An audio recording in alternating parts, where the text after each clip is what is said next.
Chapter 23. "Look out, here comes the monster," screamed a chubby fourth-grade boy. "It's the monster from outer space." "Ah, it's so ugly," yelled his skinny friend. "Don't let it touch you," warned a girl with pink glasses, "or you'll turn into a monster too." Bradley ran at them. They scattered and regrouped like pigeons.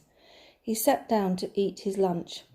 "It sure is a stupid monster," shouted a third grader.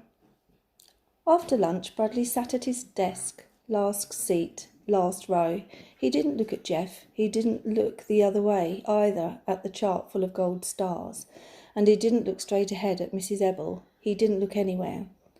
It was time to see Carla again. He took the hall pass from Mrs. Ebel and walked out of the classroom. He hated Carla. He didn't want to make the same mistake with her that he had made with Jeff. He realised Claudia was right. Carla didn't like him. That was just her job. She was waiting for him outside her door. "Hello, Bradley," she said as she held out her hand. "It's a pleasure to see you today. I appreciate your coming to see me." He walked past her and sat down at the round table. She sat across from him. She was wearing a long-sleeved white shirt with 2 triangles on it, one red and one blue. "Did you make a list of topics to discuss?" she asked. "No, you're the teacher." So you're the one who has to say what we talk about, not me. That's your job." "Well, let me think," said Carla. "Are you sure you can't think of anything?" He shook his head. "I'm surprised. I thought you would have come up with a lot of interesting topics." "Well, in that case, we'll have to talk about school. Shall we start with homework?" "Monsters from outer space," he replied. "Monsters from outer space," he repeated. "You said I could pick the topic. I want to talk about monsters from outer space." "What a wonderful topic," said Carla.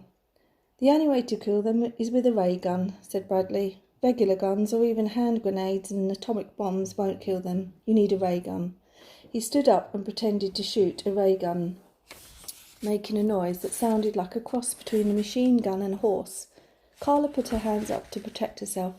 "Don't shoot me," she said. "You're a monster from outer space," he told her. "No, I'm not. I'm a counsellor." He stopped firing. "Do you believe in monsters from outer space?" She shook her head. "No, but I do believe there are other types of creatures living in outer space. I just don't believe in monsters. I believe that Earth is just one small planet in a gigantic universe. I think there are billions of other planets with trillions of other kinds of creatures living on them. Some are real stupid and others smarter than you or me. Some are bigger than dinosaurs, others smaller than ants. But one of all those monsters, I don't think there is even one monster." "Not even one?" "No," said Carla. "I think everyone has good inside of him. Everyone can feel happiness and sadness and loneliness. But sometimes people think someone's a monster. But that's only because they can't see the good that's there inside him. And then a terrible thing happens." "They kill him?" "No, even worse. They call him a monster, and other people start calling him a monster, and everyone treats him like a monster. And then after a while, he starts believing it himself. He thinks he's a monster too. So he acts like one. But he still isn't a monster. He still has lots of good buried deep inside him." "But what if he's real ugly?" asked Bradley. "What if he has green skin and only one eye in the middle of his face and 3 arms and 2 hands on each arm and 8 fingers on each hand?" Carla laughed. "You and I might think that's ugly," she said, "but that's just because it's different from what we're used to seeing. On that planet, that might be considered beautiful. You may have just described a handsome movie star." Bradley laughed. "On that planet, they probably would think I was ugly, because I don't have green skin, and I have 2 eyes." Bradley shook his head. "No, they might think I was ugly, but not you." "Why, Bradley?" Carla said with astonishment. "That's the nicest thing you've ever said to me." "Thank you." He blushed. He hadn't meant it the way it came out. "I don't want to talk about monsters any more," he mumbled. "Okay," said Carla. "I think we've had a very good conversation, don't you? You picked an excellent topic." For the rest of the session he coloured. He took a green crayon out of Carla's large box of crayons and tried to draw the creature from outer space that he had described. He was able to draw the 3 arms and 6 hands, but he had trouble fitting 8 fingers onto each hand. He looked up. "Carla?" "Yes, Bradley?" "Can you see inside monsters?" he asked. "Can you see the good?" That's all I see." He returned to his picture. He drew a black eye in the middle of the creature's face. He drew a red heart inside the creature's chest to show all the good that was there. "Well, how does a monster stop being a monster?" he asked. "I mean, if everyone only sees a monster and they keep treating him like a monster, how does he stop being a monster?" "It isn't easy," Carla said. "I think first he has to realise for himself that he isn't a monster. That, I think, is the first step.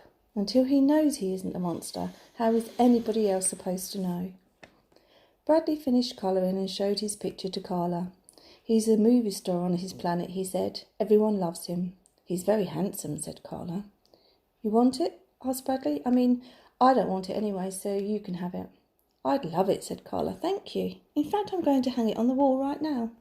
Bradley watched her tack it up. He almost told her she wasn't allowed to put holes in the wall, but he changed his mind. It was time for him to go back to class. "I'm looking forward to seeing you next week," said Carla. "I hope we have another wonderful topic for us to discuss." He started to go, then stopped and turned round. "Yes?" she asked. He put his hands on his hips and stared at her. "Did you forget something?" He stood and waited. Her eyes suddenly lit up. She held out her hand and said, "I enjoyed your visit very much. Thank you for sharing so much with me." He stretched his mouth into a half smile, half frown, then hurried out of her office. "Here he comes," said Laurie. "Don't be a chicken." Colleen bit her bottom lip. It was after school. The three girls stood across the street and watched Jeff.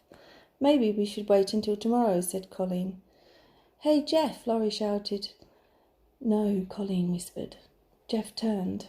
Laurie and Melinda walked towards him. Colleen lagged behind. "Hello, Jeff," said Laurie.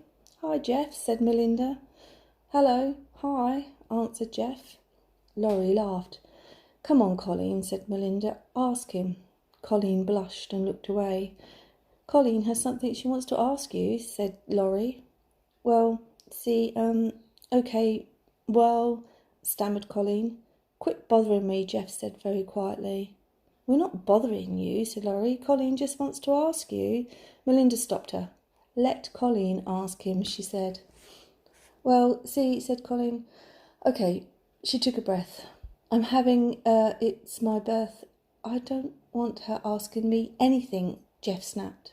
Colleen turned bright red. "And quit saying hello to me too." We can say hello if we want," said Melinda. "It's a free country." "I don't want you saying it to me," said Jeff. "Don't worry," Colleen exploded. "I won't." "I will," said Laurie. "Hello, hello, hello, hello, hello." "Shut up," said Jeff. He slammed his book down on the sidewalk. Hello, Jeff," said Laurie. "Jello, Jeff." She laughed at her mistake. "Jello, Jeff, hello, Jello." She laughed hysterically. "And quit laughing," Jeff shouted. "She can laugh," said Colleen. "You can't tell her she can't laugh." "Hello, hello, hello, hello, hello, hello, hello," said Laurie as fast as she could. "Shut up," screamed Jeff. "You shut up," said Melinda. "I'm not afraid of you, Melinda," said Jeff. "I'm not afraid of you either," said Melinda. Jeff raised his fists in the air. Melinda did the same. Laurie shrieked with anticipation. "Okay, hit me," said Jeff. "You hit me first," said Melinda. "No, you hit me first," said Jeff. "Somebody hit somebody," shouted Laurie. Jeff tapped Melinda's shoulder with his fist. She slugged him in the stomach. As he bent over, she hit him in the nose. Jeff flailed his arms as he tried to defend himself, but Melinda kept punching him in the neck, in the stomach, then in the eye. Jeff fell to the ground. Melinda jumped on top of him, knees first. She sat on his chest and held his arms flat against the ground. Laurie knelt beside them and slapped the ground as she counted. 1, 2, 3, 4, 5, 6, 7, 8, 9, 10. Melinda stood up. Laurie held Melinda's arm high in the air. Holding her nose with her other hand, she bellowed, "The winner and still champion of the world, Marvellous Melinda." Colleen clapped her hands.